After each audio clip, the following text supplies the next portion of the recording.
Now that I'm an internet sensation and actually have 6 subscribers, I better keep that content rolling. And today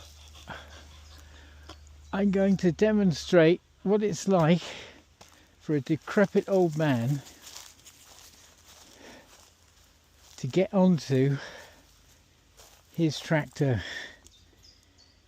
and what a palaver it is when you've got no bloody strength whatsoever and have to use the tyre like a second handheld, use the wrong leg,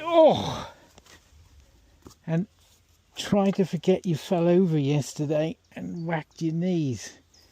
Let's try again. Can I do it? Oh, so close.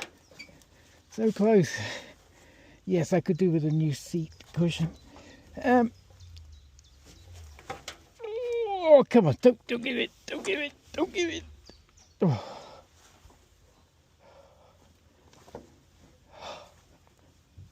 Still not quite there, boy. Oh.